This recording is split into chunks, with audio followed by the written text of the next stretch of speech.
Astro సిండికేట్లో మీ personal and business promotions కోసం కింది నెంబర్కు కాంటాక్ట్ చేయండి.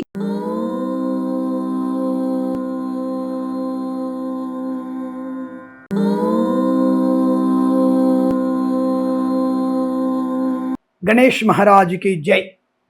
2వ తేదీ ఆగస్టు 2వ తేదీ ఆదివారం. ఆ రోజు ప్రత్యేకమైన రోజు కదా, సంకష్టహర చతుర్థి.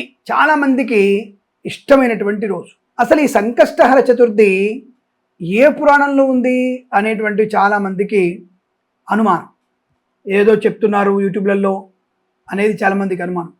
పద్మపురాణంలోను మరియు ముద్గల పురాణంలోను అలాగే భవిష్య పురాణంలోను ఈ యొక్క స్పష్టమైనటువంటి గణేష పురాణం, ముద్గల పురాణం, పద్మపురాణం, భవిష్య పురాణం 4ంటిలో కూడా ఈ యొక్క కథ గురించి చెప్పబడింది. పాండవుల చేత అరణ్యవాసంలో అనేక కష్టాలు పడుతున్నప్పుడు కృష్ణ పరమాత్ముడు సాక్షాత్తుగా ధర్మరాజు గారికి ఈ కష్టాల నుంచి విముక్తి కలగడానికి ఉపాయం ఏం లేదా అడిగినప్పుడు సాక్షాత్తుగా పరమేశ్వరుడి నుంచి శౌనకాది మహాముని ద్వారా విన్నటువంటి కథను చెప్తున్నానని చెప్పేసి సంకష్టహర చతుర్థి వ్రతాన్ని సాయంకాల సమయంలో, చతుర్థి సమయంలో, ప్రదోషకాలంలో ఎవరైతే తీస్తారో వారికి సమస్తమైనటువంటి కార్య ఆటంక నివృత్తి కలిగి సుఖ శుభయోగాలు కలుగుతాయని చెప్పబడిందని మనకి భవిష్య పురాణం చెప్పబడింది. కాబట్టి కృష్ణ పరమాత్ముని చేతనే పాండవులు వ్రతం ఆచరింపజేసుకొని విజయాన్ని పొందుకున్నారు. అందుకే అజ్ఞాతవాసంలో వాళ్ళు బయటపడకుండా, ఎవరి కంటపడకుండా అజ్ఞాతవాసాన్ని పూర్తి చేసుకున్నట్టుగా ఒక కథ ఉంది మనకి. రైట్. ప్రస్తుతం మరి ఇందాక అనుకున్నట్టుగా చంద్రోదయ సమయంలోనే ఈ వ్రతం చేయాలి. అంటే దాదాపుగా మనకి సాయంకాలం 6 గంటల నుంచి 7:30, 8 గంటల మధ్యలో ఈ పూజాధికాన్ని పూర్తి చేసుకోవాలి. సరే, సాయంత్రం వీలు కాని వాళ్ళు ఉదయం పూట చేసుకుంటారు, నో ప్రాబ్లం, మంచిదే. ఈ యొక్క ఉపవాసం ఎప్పుడు అంటే నక్తం ఎప్పుడు అంటే సూర్యోదయం నుంచి సూర్యాస్తమయం వరకు నక్తముగా ఉంటూ సూర్యాస్తమయం అయిపోబోతున్నటువంటి 1 గంట ముందుగానే పూజా ద్రవ్యాలవన్నీ కూడా ఏర్పాటు చేసుకొని రెడీ చేసుకొని ప్రదోషకాలంలో పూజ ప్రారంభం చేసి సూర్యాస్తమయం తర్వాత పూజ కంటిన్యూ చేసుకొని స్వామివారిని పూజించి పంచామృతములతో అభిషేకము చేసి ఆ స్వామివారికి అర్ఘ్యము, పాద్యము అవన్నీ కూడా సమర్పణ చేసి స్వామివారికి ఈ రాత్రి 9 నుంచి 9:30 గంటల మధ్యలో చంద్రునికి అర్ఘ్యం ఇవ్వాలి. గణపతిని పూజించాలి, చంద్రునికి అర్ఘ్యం కూడా ఇవ్వాలి, గుర్తుపెట్టుకోండి. కాబట్టి ఆ సమయంలో స్వామివారికి అర్ఘ్యం ఇచ్చి అప్పుడు మనం భోజనం చేయాలి. ఈ విషయాన్ని గమనించుకోండి. మరి స్వామివారికి ఏమేమి పత్రాలు, పుష్పాలతో పూజ చేయాలి అంటే మీకు అందుబాటులో ఉన్నటువంటి వాటితో పూజ చేయండి. ఏమీ లేదు, 2 అక్షతలు వేయండి, నో ప్రాబ్లం. కానీ మీకు అన్ని అందుబాటులో ఉన్నాయి, మీ దగ్గర ధనం ఉంది, కొనగలిగే శక్తి ఉంది, ఎరుపు రంగు పుష్పాలు వాడాలి. ఎర్ర గన్నేరు, ఎర్ర మందారము, ఎర్ర గులాబీలు, అవి స్వామివారికి ఇష్టమైనటువంటి పుష్పాలు. అలాగే గరిక, తప్పకుండా గరిక వాడాలి. అంటే దూర్వాంకురాలు అంటే కొసలున్నటువంటి గరికనే వాడాలి. పూజలు తప్పనిసరిగా ఉండాల్సింది. 21 గరికలతో పూజ చేయాలి స్వామివారిని. ఎర్రటి మందార పూలు, ఎర్ర గన్నేరు పూలు, లేదు కనకాంబరాలు దొరికాయి, పూజ చేయొచ్చు. ఏమి దొరకలేదు, మీ దగ్గర ఉన్న పుష్పాలు వేయండి. అవి కూడా లేవు, 2 అక్షంతలు వేయండి. ఎర్ర తామర పూలు కూడా వేయచ్చు. పత్రాలు, స్వామివారికి అత్యంత ఇష్టమైనటువంటిది జమ్యాకు, శమీపత్రంతో పూజ చేయాలి, మారేడాకుతో పూజ చేయాలి. తులసి మాత్రం వాడకూడదు, ఎందుకంటే తులసి వినాయక చవితి రోజు మాత్రమే వాడమని చెప్పింది. అంటే భాద్రపద శుద్ధ చతుర్థి రోజు మాత్రమే తులసి దళం వాడాలి. మిగతా రోజుల్లో గణపతికి తులసి పత్రం పెట్టకూడదు, అది స్వామివారికి శాపము. ఆ విషయాన్ని గమనించండి. దాని బదులు జమ్మి, మారేడాకు వాడవచ్చును. గరిక వాడడం ఉత్తమంగా చెప్పబడుతోంది.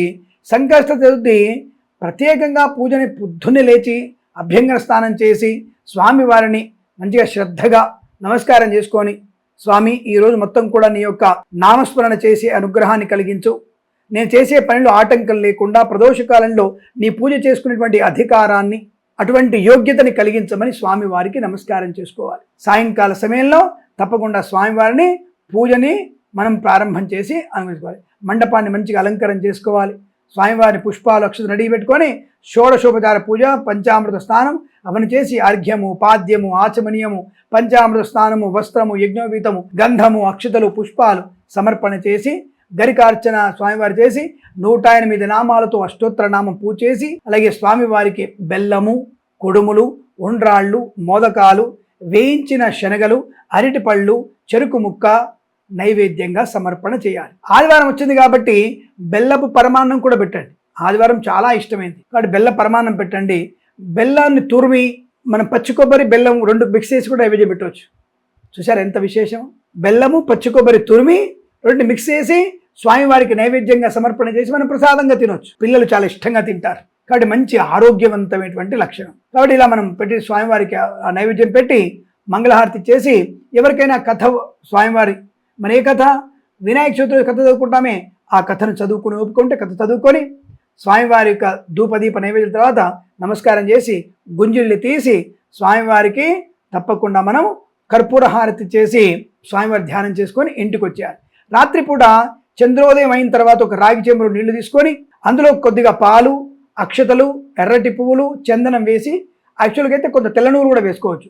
తెల్లనూరు వేసి చంద్రుని ఎదురుగా నిలబడి ఓం సోమాయ నమః, ఓం సోమాయ నమః అర్ఘ్యం సమర్పయామి అని ఓం సంకటనాశన గణపతయే నమః అర్ఘ్యం సమర్పయామి అని 3 సార్లు చెప్పి ఆ వినాయకుడికి చంద్రుడికి అర్ఘ్యం ఇచ్చేసి నమస్కారం చేసుకోవాలి. చంద్రుడికి వినాయకుడికి నమస్కారం చేసుకోవాలి. అనంతరం నైవేద్యాన్ని కళ్ళకి ప్రసాదం అద్దుకొని నోట్లో వేసుకొని ఉపవాసాన్ని విరమించాలి. ఇది సంకష్టహర చతుర్థి రోజున. ఆ రోజు ఉత్తరాభాద్ర నక్షత్రం అయింది. మీనరాశి వారికి ఏలినాడు శని పోవడానికి, అష్టమ శని పోవడానికి సింహరాశి వారికి, అలాగే గురుడి యొక్క దోషం ఎక్కడ కుంభరాశి వారికి శని దోషం, షష్టమ గురు దోషం పోవడానికి కుంభరాశి వారు. అలాగే మధ్యకాలంలో మనకి శని వక్రగమనం అనుకున్నాం. అలాగే మనకి రాహుచంద్రులు కలిశారు, మొన్న వర్షాలు విపరీతంగా పడతాయని చెప్పుకున్నాం. చంద్రరాహులు కలిసి ఉంటే ఆ దోషం పోవడానికి కూడా మనం ఈ రోజున సంకష్టహర చతుర్థి పూజ చెయ్యండి. చాలా ప్రశాంతంగా పిసినారుతనం లేకుండా ప్రసన్నంగా స్వామివారి నిశ్చలమైనటువంటి దృఢమైన విశ్వాసంతో చేసిన వారికి ఐశ్వర్యం కావాలా ఐశ్వర్యం, వాహనం కావాలా వాహనం, విద్య కావాలా విద్య పరిపూర్ణత, అలాగే ఆరోగ్యం కావాలా సంపూర్ణ ఆరోగ్యం, ఇల్లు కావాలా ఇల్లు దొరుకుతుంది, ఉద్యోగం కోసమా ఉద్యోగం లభిస్తుంది. తప్పకుండా ధర్మమైనటువంటి కోరికలు కోరుతూ స్వామివారిని పూజించిన వారికి తప్పకుండా మీరు అనుకున్నటువంటి సంకల్పం నెరవేరుతుంది. ఇందులో సందేహం లేదు. వెంటనే చేయండి, మీకు అష్టైశ్వర్య ప్రాప్తి ఉంటుంది తెలియజేసుకుంటూ మరి ఇలాంటి మంచి విషయాలు మీలో దాచుకోకుండా మరొక 10 మంది చేత ఈ యొక్క వ్రతం గురించి విశేషంగా చెప్పండి. మన ఛానల్ని సబ్స్క్రైబ్ చేయించండి, లైక్ చేయండి, షేర్ చేయండి. మీ ఇన్స్టాగ్రామ్లో స్టోరీగా పెట్టండి, 10 మంది తెలుస్తుంది. ప్రేమతో మీ కిరణ్ శర్మ. నమస్కారం. లోక కళ్యాణమస్తు.